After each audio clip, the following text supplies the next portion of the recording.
The path of knowledge is the way to Jannah. The path of knowledge is the way to Jannah.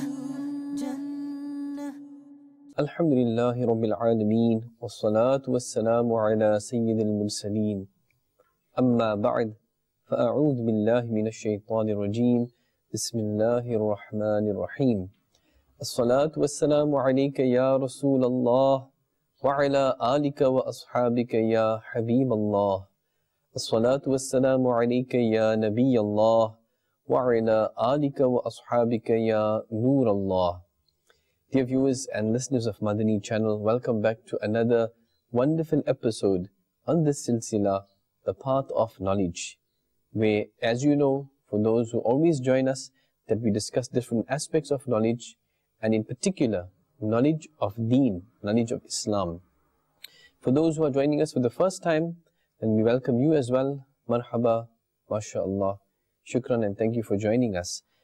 And as you know, as our Shaykh al-Tariqat Amir Ahl-Sunnah Damat Barakatuhum al-Aliyah, who is the founder of dawat islami, Hazrat Allama Maulana Abu Bilal Muhammad Ilyas al-Qadri Damat Barakatuhum al-Aliyah, continuously and constantly reminds us and encourages us to make good intentions, because as reported in summary of hadith, niyatul mu'mini khayrun min amalihi, the intention of a believer is better than his action. Subhanallah. Keep that principle in mind, that the more good intentions we make, the more good deeds, the more thawab we will get for our good deeds. And another principle is that any good deed, any good action that we do, if there's no good intention, but we are doing a good action, there's no thawab and reward for that action. Therefore, make good intentions. I also, inshallah Azza wa Jal, will make good intentions that I will listen to this silsila from beginning to end for the pleasure of Allah Azza wa Jal, for the pleasure of Rasulullah sallallahu alaihi wasallam. I will myself give whatever information it is for the pleasure of Allah Azza wa Jal and His Rasul sallallahu ta'ala alaihi wa alihi wasallam. That I will note down the important points, I will try to practice upon them, I will try to encourage them to my family members, whether it's my spouse, or my children, or my parents, or my siblings, or other Muslims in your society. Whatever other good intentions you can think of, make it now to gain maximum thawab and rewards, inshallah Azza wa Jal.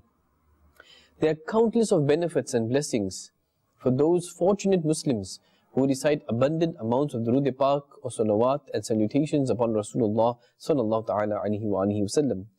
With the reference of the famous book Al-Qawlul Badi', it is mentioned that the Prophet of creation, the peace of our heart and mind, the most generous and kind Rasulullah sallallahu ta'ala alaihi wa alihi wasallam has stated in a summary of hadith, that person who recites durood or salawat or salutations upon me 50 times daily. How many times? 50 times every day. I will shake hands with him on the day of judgment. Subhanallah. Sallu ala al-Habib sallallahu ta'ala ala Muhammad sallallahu alayhi wa sallam. So dear viewers and listeners of Madani Channel, have you heard? 50 times is a very small number in fact. And our scholars have said that this 50 times, it is so easy that after each salah, if we minimum, if we read 10 times Durood Pak or salawat, we will cover this 50 times. But don't just stop there. Continue in reciting more and more durood in abundance. Therefore, continue reciting abundant amounts of Durood Pak and salawat upon the beloved Rasul sallallahu ta'ala alaihi wa alihi wasallam. Dear viewers and listeners of Madani Channel, there are many aspects when it comes to seeking of knowledge. Like we have completed in our previous episodes, which knowledge, which science is best suited for a person. A person can mostly and generally, a person cannot specialize in many sciences. Even now we in particular talking about the knowledge of Islam, knowledge of Deen. In our beautiful Deen of Islam, there are many sciences there. If you ask a student of Dars Nizami, one who is studying the Alim course, he will tell you, you have Sarf, you have Ilm al-Sarf, Ilm al-Nahu, you have Ilm al-Mantiq, you have Balagha, Ilm al-Bayan, Ilm al-Badi, all these things. So a person generally will specialize in one of them, because depending on where his heart and mind goes towards, this is very important. That pick your science, pick what you are inclined to, your heart and your mind is inclined to. Don't do something because you are forced to do it. Then your full concentration will not be there. And as we also discussed previously in our previous episodes, that intention is very important. Why are we studying this science? Why are we learning about ilm deen? Our intention, our niyyah should be only and only to make my Allah Azza wa Jal happy, to make my Rasul sallallahu ta'ala alayhi wa sallam happy, and that I can attain some thawab by learning these sciences of deen, of Islam, and practicing my ibadat, my worshipping of Allah Azza wa Jal properly. Because if a person is reading salah or whatever ibadat, whatever worship he's doing, and if it's incorrectly, what will happen then? If it's incorrectly, there will be no reward. In fact, sometimes there can be sin for it and punishment for it. I'll give you an example. Shaykh Tariqat Amir Ahl Sunnah Damat Barakatuhum Al-Aliyah, the founder of Dawat Islami, illustrates and gives the example in his world famous book, Laws of Salah. It is mentioned therein that one Sayyidina Hudhayfa bin Yaman radiyallahu ta'ala anhu, the famous Sahabi of Nabi sallallahu ta'ala alayhi wa sallam, he was passing by a person who was performing Salah. And his Salah, his ruku and his sujood was incorrect. So he waited for this person to finish. When the person completed his Salah, Sayyidina Hudhayfa bin Yaman radiyallahu ta'ala anhu approached this person and asked him, for how long are you performing Salah in this condition? How you've been performing? This person said, for 40 years. How many years? 40 years. Sayyidina Hudhayfa bin Yaman radiyallahu ta'ala anhu said, then for 40 years, you have not performed any salah. And if you die in this condition, then you will not die on the deen of Muhammad sallallahu ta'ala alayhi wa sallam. His ruku was incorrect, his sajda was incorrect. And today, how many Muslims are there that they fit in this category? That some aspect of the salah is incorrect. We're talking about one thing only, salah. How many Muslims don't read proper Quran? Their makharij, their pronunciations, their tajweed is all upside down. What are we doing about it? How are we going to rectify ourselves? This is very important for the student of deen. It's no use we are studying big degrees, but we are neglecting what is priority, what is most important, and that is to learn about our deen so we can practice properly. We can do our ibadat, our worshipping of Allah Azza wa Jal properly. We can practice sunnah properly. And then we can gain the pleasure of Allah Azza wa Jal and Rasulullah sallallahu alaihi wasallam. And then we have great hope then, inshallah Azza wa Jal, to gain entry into Jannah, paradise. Dear viewers and listeners of Madani Channel, the student must not have too much of tension when it comes to the dunya, when it comes to his livelihood, because he's studying ilm deen. He must not have too much of tension and worry and all these negative thoughts when it comes to the dunya. What will happen to me? How will I get income? How will I look after myself? If too much of worry is there, this will cause nuksan. It will be loss for the student, because his concentration will be in the dunya only.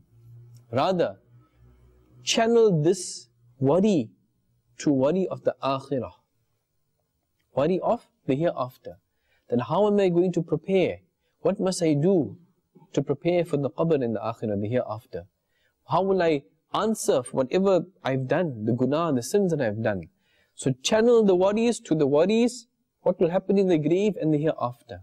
Now this is beneficial. One is not beneficial, will cause loss, and then there's only worry about the dunya, and one is worry about the akhirah, which is beneficial, especially for a student of deen. Dear viewers and listeners of Madani Channel, it is very important for a student that he should stay away from worldly matters as much as he can. This is why the early scholars, they used to travel great distances in order to learn sacred knowledge, knowledge of deen. They used to travel, and in those days, there were no aeroplanes, there were no flights, there were no trains, there were no cars, nothing. They used to travel, sometimes by foot, sometimes by camel, by horse, mule, etc. And their journeys used to take sometimes days, weeks and months just to seek knowledge of deen. And they used to face a lot of dangers along the way. Animals used to be there, robbers used to be there. The season itself, sometimes it used to rain, or the intensity of the heat, but they went through all these things to reach the destination to learn ilm deen. So you are traveling.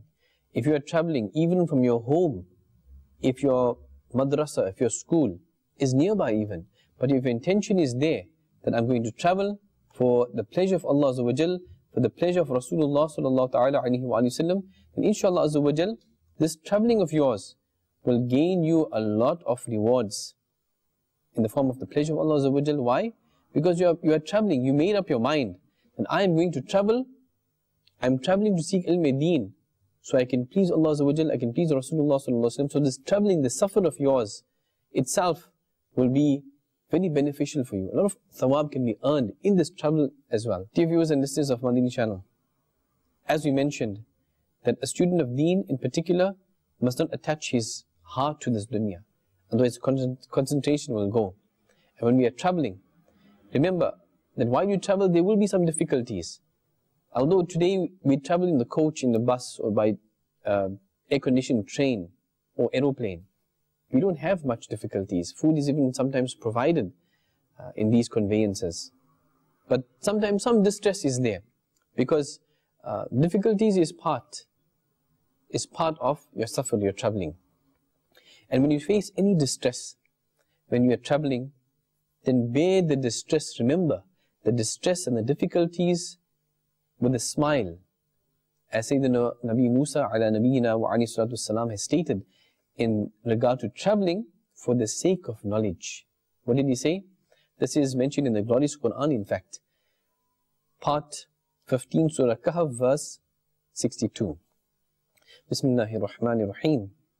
لَقَدْ لَقِينَا مِن سَفَرِنَا هَذَا نَصَبًا. Translation from Kanzul Iman. We have faced much hardship for this journey. Sayyidina Nabi Musa ala Nabiyina wa alayhi salatu salam had travelled many times during his physical life, but he never mentioned distress in regard to any apart from the travel that he embarked upon for the sake of knowledge. He didn't mention any distress, except for that which, when he was going for traveling to seek knowledge, he mentioned this, as he wished to make it known that the path of knowledge is not free from suffering.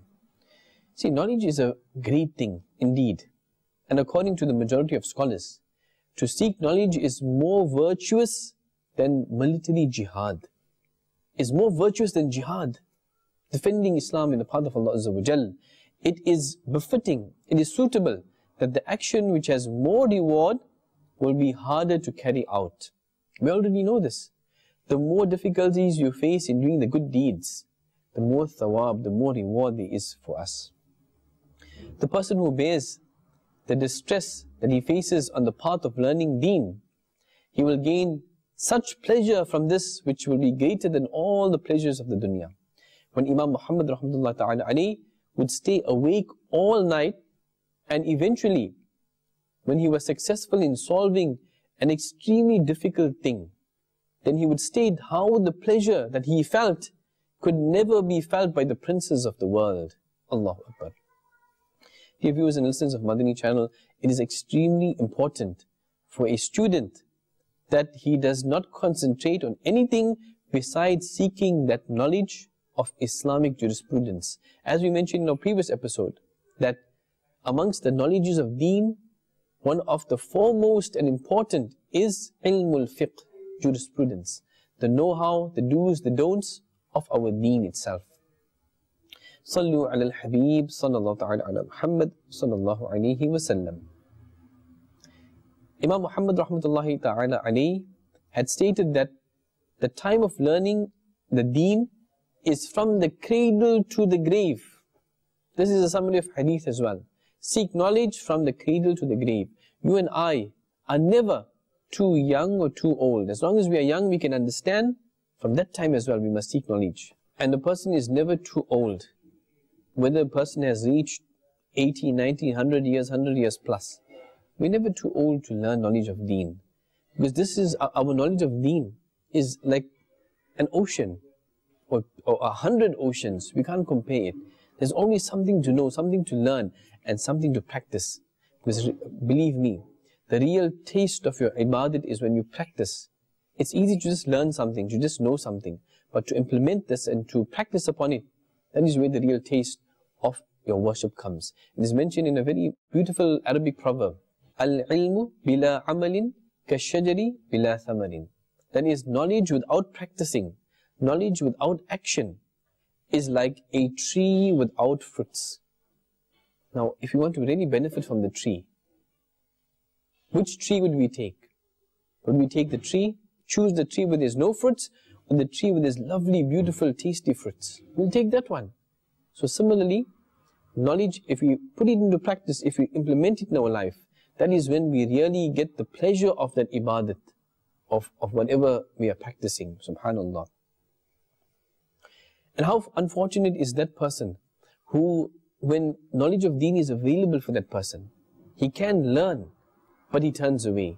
This person who does this, even for a moment, when knowledge is available, the opportunity is there to seek the knowledge, and the encouragement is there to practice, but the person turns away, this person is in great loss, and time itself will turn itself away from him. Before he knows it, Malakul Maut al-Islam, the angel of death, will be there. What will he do then? No more chances will be available for this person. Once a faqih, a jurist, came to visit Imam Abu Yusuf rahmatullah ta'ala alayhi at the time of his death, when he was about to pass away. When Imam Abu Yusuf rahmatullah ta'ala alayhi's soul was about to leave this dunya, this world, he asked that faqih, that jurist, of what is the importance of knowledge? Whether throwing stones at the jimar during Hajj, if this is more virtuous whilst riding an animal, or is it more virtuous to do so on foot, while on foot to stone the jimar? When the faqih could not answer, Imam Abu Yusuf rahmatullah ta'ala alayhi gave the reply himself. Therefore, it is important for a faqih, for a jurist, that he remains busy in learning Islamic jurisprudence, fiqh. And this must be done all the time. And that is how he will be able to gain pleasure from seeking his knowledge himself. One of the senior students of Imam Azm Abu Hanifa rahmatullah ta'ala alayhi is Imam Muhammad rahmatullah ta'ala alayhi. As we already know, Imam Muhammad Shaybani rahmatullah ta'ala alayhi. A very fortunate person had seen him in a dream after Imam Muhammad rahmatullah ta'ala alayhi had passed away. And in the dream he had asked Imam Muhammad rahmatullah ta'ala alayhi, كيف كنت في حال النزع? How was your condition at the time of death? Imam Muhammad rahmatullah ta'ala alayhi replied. What did he reply? He says, I was pondering and contemplating, I was deliberating on the matter of servants who are makatib. That is, those servants who have an agreement with their masters, with their owners, that they will be set free if they pay an agreed amount of money. So I was busy contemplating on this, and due to this, I did not even realize when my soul came out of my body. Allahu Akbar. Think about that. A matter of fiqh. He was so involved and engrossed in thinking about this matter of fiqh, that when the soul left his body, he didn't even know when he left, when he departed. It is said that Imam Muhammad rahmatullahi ta'ala alayhi said during the last part of his life, the ruling in regard to the makatib servants kept me so occupied that I had no opportunity to prepare for the day.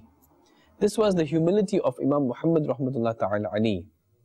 One can get some understanding, some comprehension from these kind of narrations of how busy he was in seeking knowledge of deen, and in particular knowledge of fiqh, ilm al-fiqh, subhanallah azza wa jal. As the great Imam Shafi'i rahmatullahi ta'ala alayhi says, there's only two knowledges that is worth dedicating your life to. And which are those? That is ilm al-tib, that is knowledge of medicine, as one studies to become a doctor, and knowledge of fiqh, jurisprudence, the know-how of our deen. May Allah azza wa jal also grant us the ability to understand this, to implement this knowledge of deen in our life, and to share with others with good intentions. Ameen. بجاه النبي الأمين صلى الله تعالى عليه وآله وسلم. صلوا على الحبيب صلى الله تعالى على محمد صلى الله عليه وسلم. The path of knowledge is the way to Jannah. The path of